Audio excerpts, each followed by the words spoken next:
Last class में हम लोगों ने काइंड ऑफ कंपनी के बारे में पढ़ा था, जहां पे on the basis of the incorporation वाला हमने पार्ट कवर कर लिया था।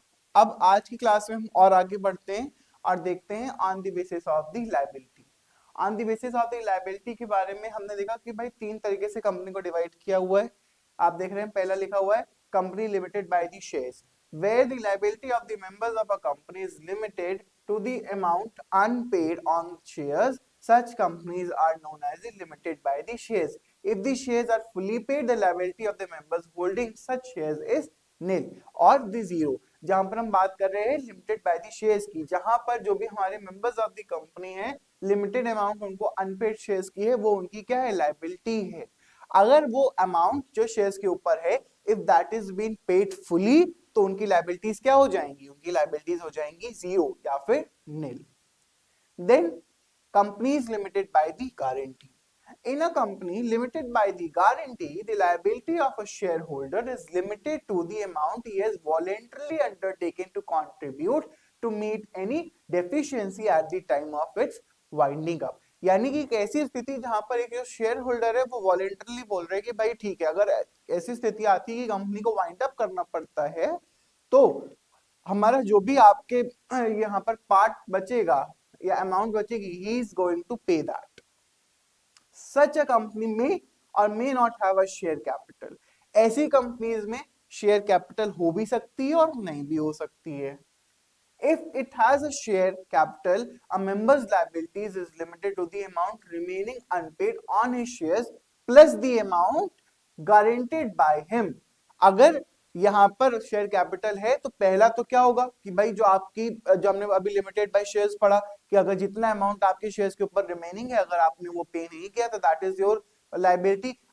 बट यहां पर क्या है, गारंटी भी है, क्योंकि उसने गारंटी दे रखी थी at the time of the subscription of the shares कि भैया अगर वाइंडिंग अप की स्थिति आती है तो वहां पर वो क्या करेगा, वहां पर वो बेसिकली जो है गारंटी ले रहा है कि जो भी अमाउंट रिमेनिंग बचेगा, जो बैलेंस अमाउंट बचेगा, ही इज गोइंग टू पे। तो यहां पर उसकी वो लायबिलिटी भी हो जाएगी। यहां पर आप देख रहे हो कि amount plus the amount guaranteed by him. This type of companies started with the object of promoting science, art, sports, charity, etc.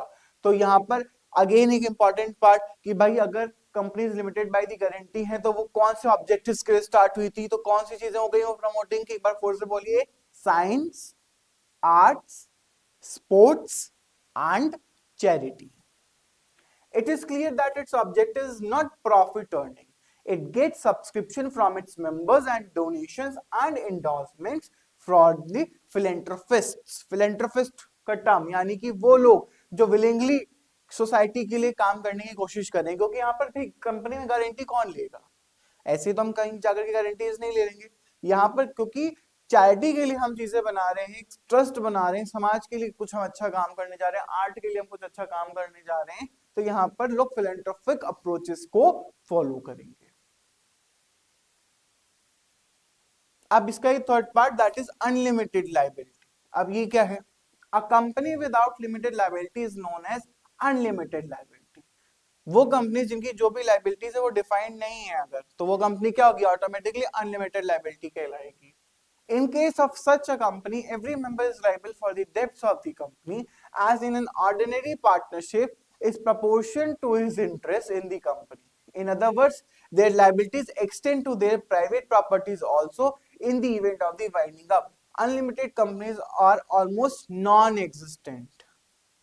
यानी कि बेनिफिट है कि these are the non existent companies.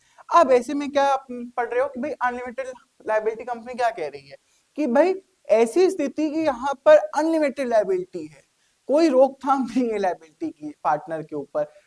पहले पार्टनरशिप में जो भी प्रपोर्शन ऑफ दिस इंटरेस्ट होता है भाई उसके ऊपर है, लेकिन यहाँ पर क्या होगा, आपकी प्राइवेट प्रॉपर्टीज तक एक्सटेंड हो सकती है लायबिलिटी, यानी कि लोगों को अपनी प्राइवेट प्रॉपर्टीज को भी मॉर्टगेज करके जो भी डेप्ट होगा कंपनी का, that they have to repay.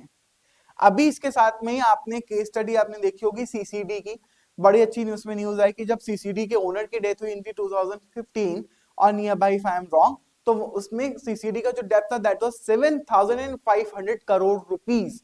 लेकिन उनकी कंपनी के ओनर की जो वाइफ है मिसेस मालविका, उन्होंने जब कंपनी को टेक ओवर किया तो स्लोली एंड स्टेडली वो क्या कर रहे हैं, धीरे धीरे उन्होंने उन सारे डेब्ट्स को चुकाना शुरू किया और सीसीडी कैफे कॉफी डे को एक अच्छे तरीके से रन करना शुरू किया। तो सीसीडी का अभी तक का जो डेब्ट क्लियर हो गया that was more than 65,000 crore, और पहले कितना था 7,500 करोड़, और यहाँ पर 6,500 करोड़ का वो डेब्ट चुका चुके हैं। अब आगे वाली क्लासेस में हम पढ़ेंगे on the basis of nationality, on the basis of the number of shares and on the basis of the हमारी जो अदर कंपनीज के बेसिस थे।